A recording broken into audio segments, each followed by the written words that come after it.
Northern Illinois, worth working and fighting for, full of serene beauty and promise is the sky over the good, productive earth.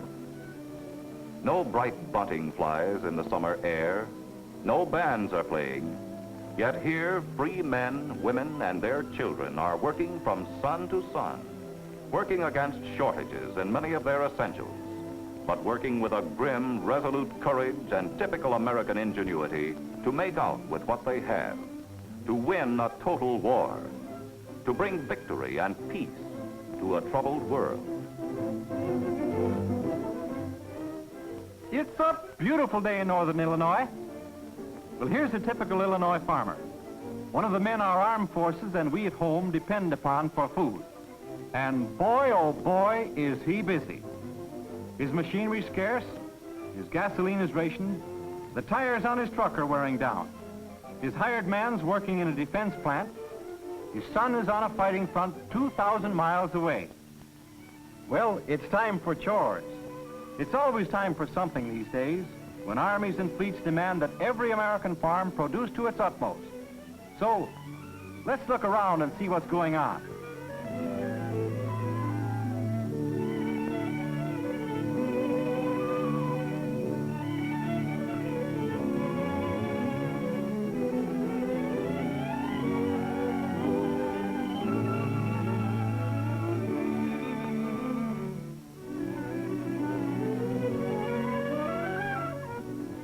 Of vital importance is the rising production of milk from herds like this in northern Illinois.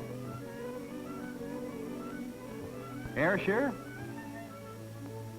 Jersey, Holstein, Brown Swiss, and Guernsey. Go get 'em, Toby. We're on the Wild Rose Farm near St. Charles. Let's stop right here for a minute and watch farm manager Roy Sharp's dog bring in the cows. While Roy goes ahead with his chores, Toby brings them up from a mile away. Toby's a border collie with plenty of sense. Notice the slow, easy way he brings them in. This electric doorway sprayer saves a lot of time. It disinfects and rids the herd of pests as they enter the barn. Here's a little tip for you. Bothered by flies in your barn? Color the windows blue and presto, no flies. They don't like the blue light. Try it and see. Let's drop in here and see if we can learn something. Here is Doug Knight with Ben Eade, his former high school ag teacher from Sandwich. Ben has helped him develop one of the state's best Holstein herds.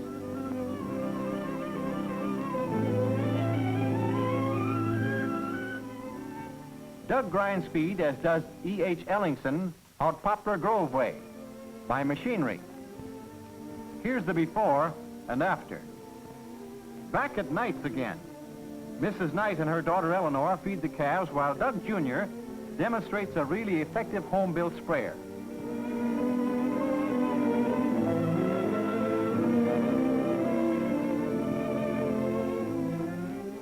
It completely sprays the barn, kills all the flies. Doug helps control mastitis by carefully washing the udders before milking. He washes and milks 2 cows at a time so that the milk does not start prematurely.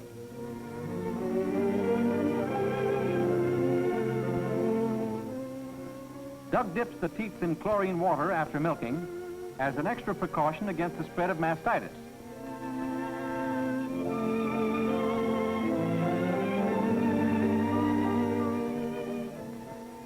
Miriam McCormick, tester for the Dairy Herd Improvement Association, takes care of testing for 24 herds in LaSalle County, recommends proper feeding, and gives advice on control of dairy diseases.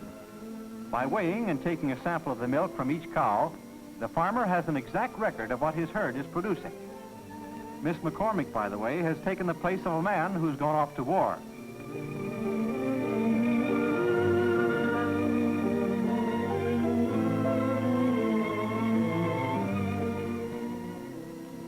Milk is cooled in this combination cooler strainer to a temperature of 55 degrees. By keeping his milk in this walk-in cooler, He holds the temperature down around 36 degrees, low enough to keep down bacteria content. On the Marvin Erickson farm near Kankakee is a milk stirrer designed by the electric company. A 1/4 horsepower motor does the job. Shows what you can do with a little ingenuity. Looks easy this way, doesn't it? But here's another chore familiar to every dairy farmer. When it comes to washing milking equipment, as Laura Freisey over near Palatine can tell you, there's nothing like a good automatic supply of hot water. It doesn't take long when you're set up to do it right. And when you get through, you know your milker and all the equipment is really clean, ready for use the next time. At Streeter, Leo Faust and one hired man handle 65 cows, and that takes plenty of practical know-how and planning. Leo's devised a lot of work savers. Among them is this manure hoist, operated by a 1/4 horsepower electric motor. The whole thing was designed and built right here.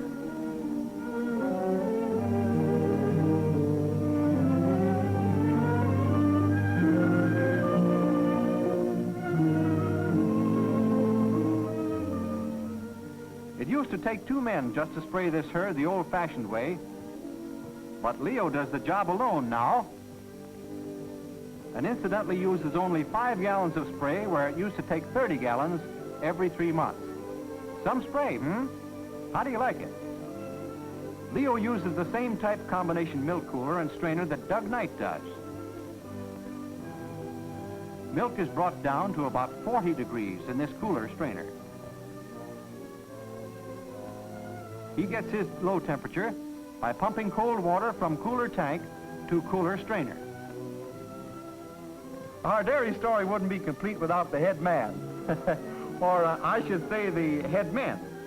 This exerciser works off excess energy for bulls of the Illinois Holstein Breeding Association at Dundee.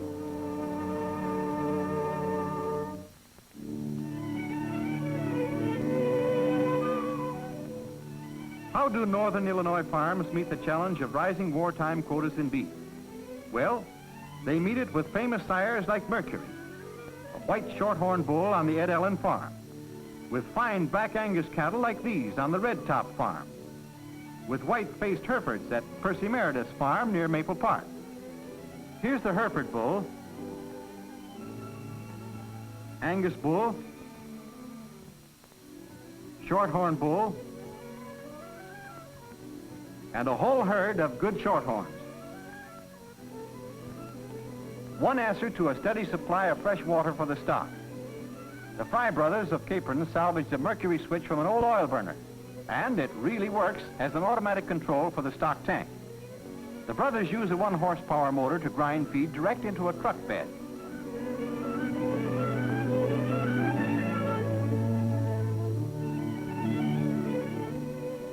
They grind for 300 head of feeders. Minerals and proteins are sprinkled over it. The truck is driven to the feed bunks and the load shoveled in. As simple as that, and it doesn't tie up a tractor either.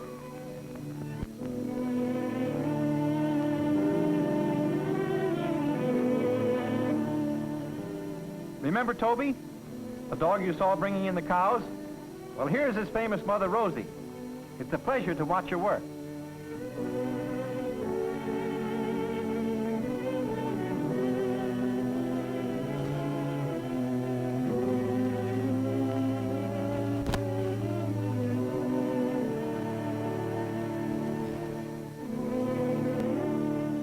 Uh-oh. Don't forget that one way back there, Rosie. Atta girl. No matter how careful you are when you're raising sheep, Bill Sproat says you always get a little back talk from Mother. Hey, what you doing to my baby? Oh, it's all right. She'll be well taken care of.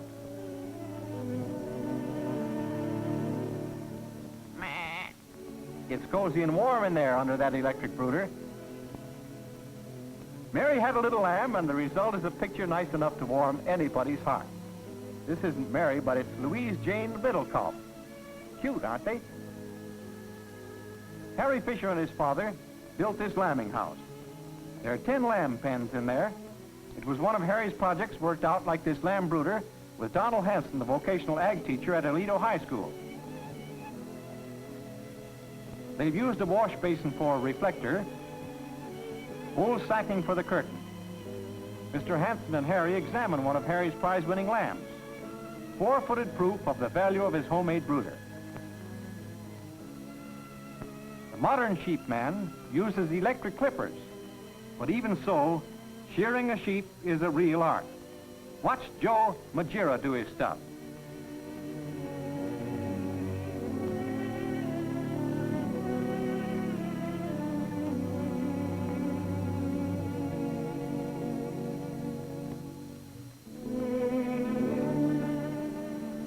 F.M. Parkinson, the vocational ag teacher over at Lena, has helped his students build several hundred pig brooders for the farmers in the neighborhood. These students are Dwayne Altenburn, Norman Wagner, and Dwight Ferringer. Mrs. N.F. McNaught uses about 40 of these brooders on her farm near West Chicago. A thermostat controls the temperature. How's this for a really well-equipped hog house? One of the men is feeding the hogs, and the pigs are placed here as soon as they can be taken from the community hog house. The hogs will stay out on the range to be finished, or when they're 5 months old, they're moved up to the central hog house for the finish of the feeding period. Many farmers are following the McLean system of swine sanitation, colony-type hog houses on clean lots. There are plenty of uses for running water on a hog farm.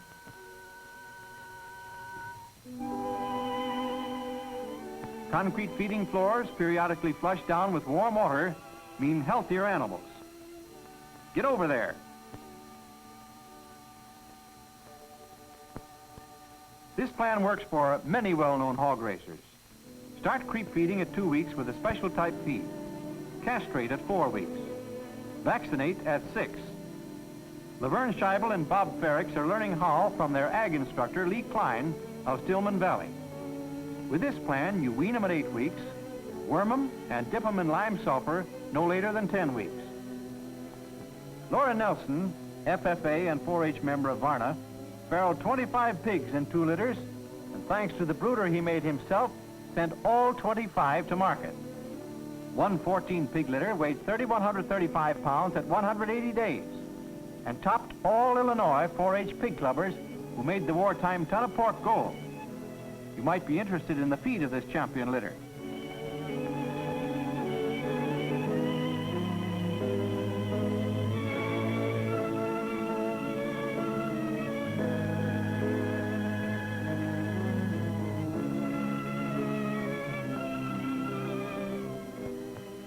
$12,000 chickens a year are raised and dressed over near Streeter by Marion Snyder.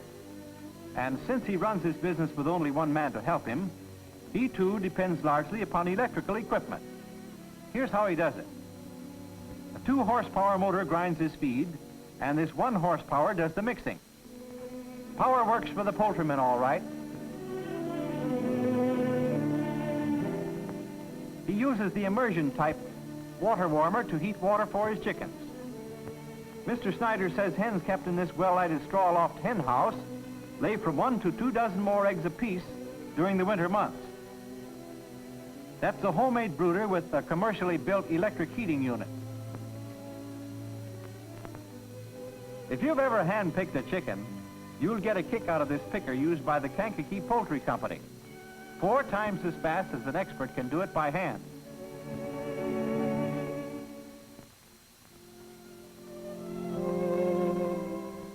Oh, don't forget those last 2 feathers. Attaboy. Here's a good gadget. This alarm clock was adapted to the job of turning on the lights by Ralph Nater under the direction of Emery Holt, his ag teacher at Peatone High School. Ralph attributes much of his outstanding production record to his homemade automatic lighting system. It's simple and it works. He too uses an immersion water warmer.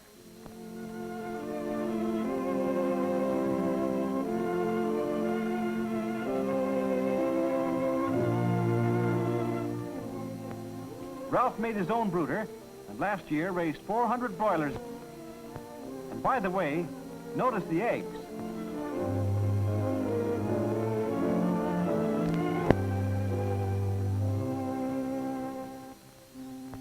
Ralph believes in keeping records.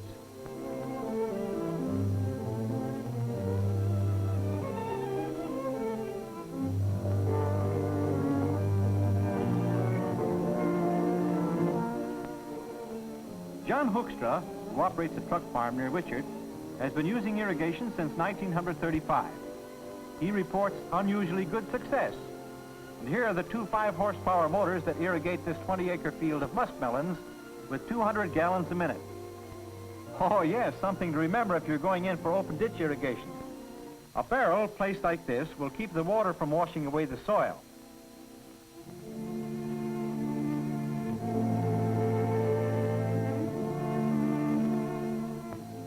If you want to get cabbages to market, you can save a lot of labor and time like the Hoekstras do by hitching up a 1/2-horsepower motor to a home-built conveyor. There are a lot of uses for a conveyor around a farm, and here it loads cabbages into a truck. Careful there, little fella.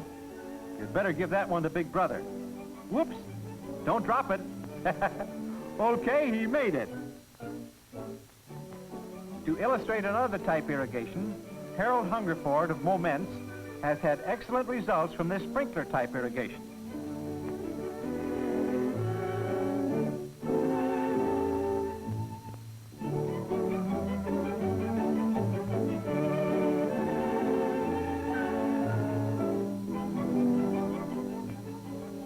This 3-horsepower motor saves time, speeds up work for Peter Bauman out in West Chicago. A twist of the wrist, and there she goes.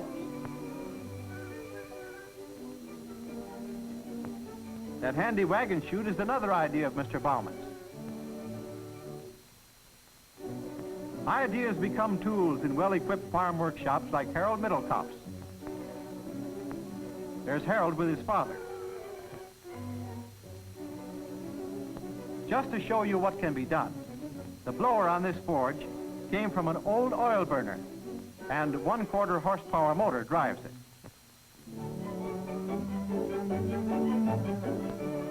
D.H. Bunker near La Fox made this seed inoculator out of a 60-gallon drum, an old separator gear reduction, a cast-off churn wheel, a vacuum cleaner switch, and a homemade wooden pulley. You want to see it work? A small amount of water is added to the seed to make the inoculant stick.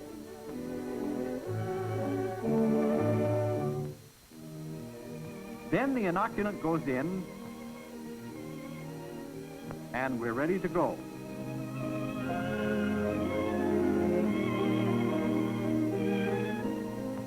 Not only is this easier, but it does a far more thorough job of inoculating each seed.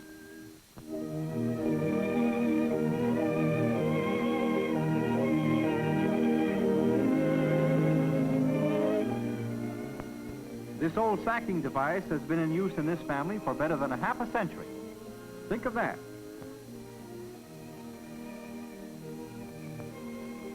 Ben Wendland and his father-in-law feed approximately 50,000 bushels of grain a year.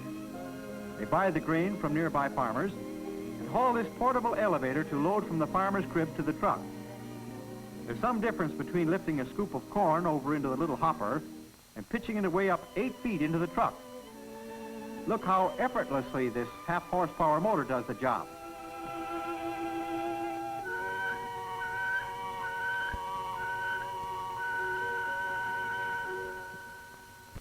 Here's another kind of conveyor on the Francis Burt farm. Oats are elevated by using a 3-horsepower motor on a portable truck.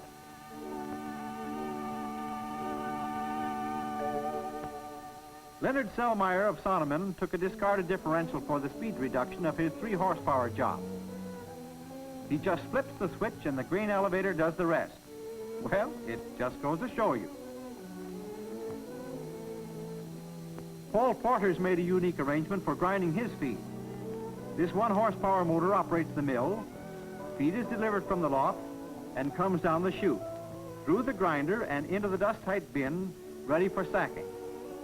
With this installation, the barn stays clean, and in 1 year, Paul and son Rex ground 3,500 bushels of feed. Jerome Selmeyer and his brother James, both well-known 4-H clubbers, are fanning oats with a 1/4 horsepower motor. You see that wooden pulley? Their dad turned it out on a lathe in his workshop. The motor is portable, and Jimmy shells corn with it, too.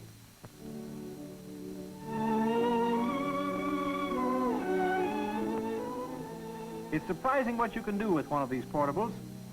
This one belongs to Harold Anderson near Batavia, and it mixes concrete fast enough to keep a 4-man crew busy.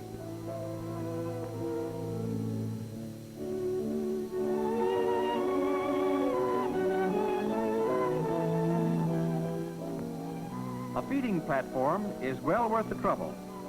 It is easy to keep clean and makes for better feeding conditions all the way around. Over near Wadsworth, another farmer painted his new barn and buildings with this motor-driven compressor. On buildings or farm machinery, it's a mighty handy little gadget. Isn't that a nice-looking compressor he's got there?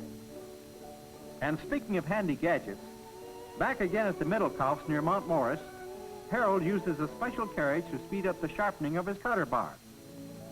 And incidentally, that's good light for after dark work.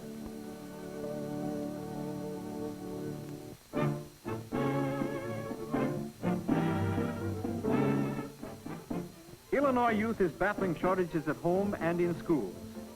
They meet man-sized problems with real northern Illinois ingenuity. An electric company man is demonstrating to Harold Hungerford's Moments Ag class how to make a small motor portable by using a broomstick, a couple of pieces of wood, and the handle from an old flat iron. It has any number of uses. Here you see the grinder putting a sharp edge on the coal chisel. Farm shop classes in Moments build a combination chicken feeder and water warmer. Mr. Hungerford uses a porcelain socket.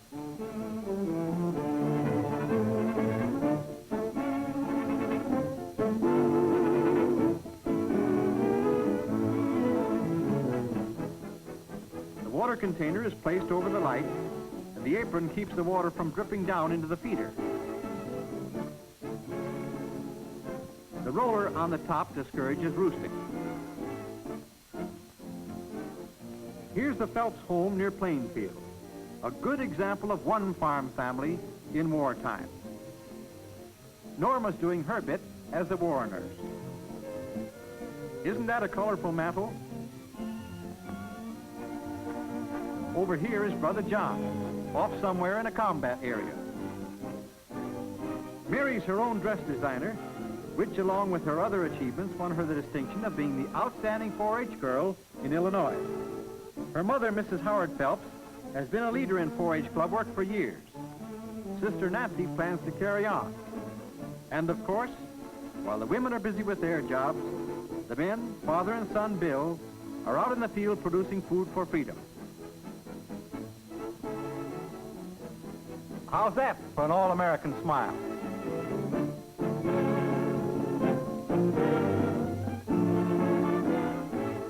Mary Frances Selmeyer is at work on her 4-H project. This sewing machine is a big help in her club work.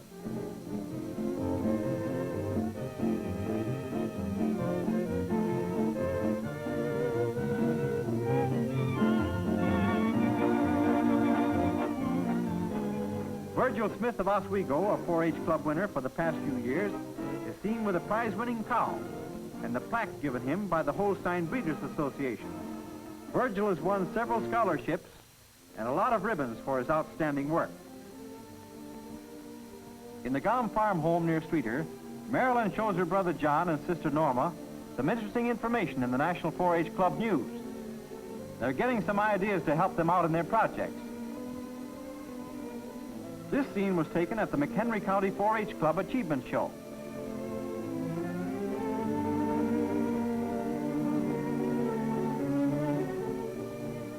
Hello, Joe. What do you know? Not much. Wilbur Goki, Secretary of the Illinois Holstein Breeders Association, judges the dairy entries.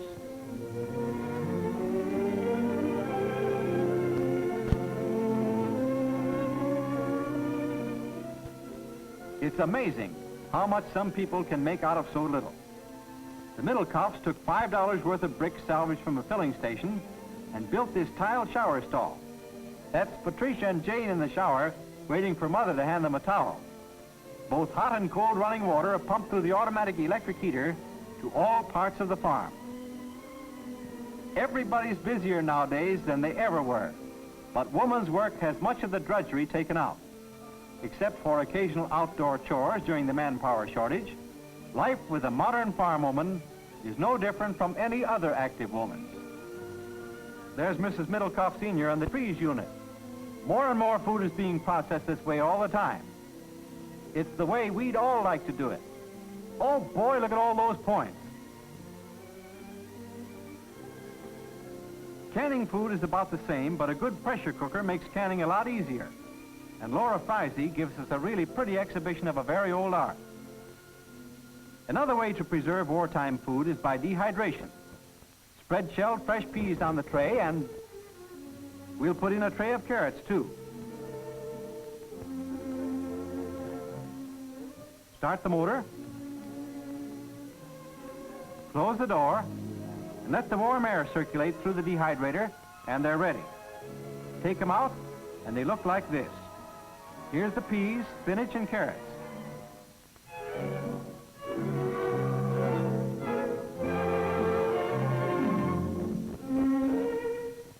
You can dehydrate in an oven, too. Another colorful, attractive kitchen with good light and plenty of practical modern conveniences at the Max Summers near Belvedere. I hope that's me she's tuning in. I need my listeners. It'd be a pleasure to sit down at a pretty table like that. Now, wouldn't it? No two ways about it. Good light and power can speed up a woman's busy hours and take out a lot of the backache, too. There's no reason, is there, why Patsy Middlecoff should look like a movie starlet? You can do a lot of important things better, even to coloring picture books under a swing arm lamp. Meet little Tommy Bricker of Geneva. Lessons and reading for any purpose come easier under a properly designed bridge lamp like the one Mrs. Ed Bricker and daughter Roberta are enjoying. More Brickers. Louise, Loretta, and Marianne studying under an IES student lamp. Doesn't Grandmother Doyle look attractive and comfortable? Look at what they're building in these high school farm shops. These handy gadgets are finding a wide use in Illinois. Mr. Hungerford presents a review of some of the labor savers that the farm boys in his classes have built. Useful services are performed by all of these home conveniences. They make farm life easier. They deserve exceptionally good care these days. As you know, it's hard to replace them, but a lot of them can be repaired in your own workshop without using critical materials.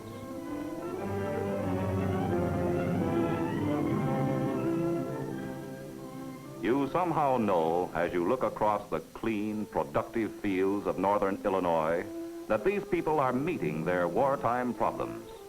That this harvest brings not only food for freedom, but to our fighting sons and daughters, this is what they are fighting for, the land where the folks live. It is what we feel when we say, this is home. And once again, as in our earliest struggles for independence, American farmers are swinging the balance in our favor.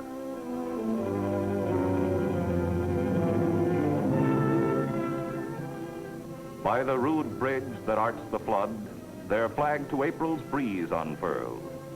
Here once the embattled farmers stood and fired the shot heard round the world.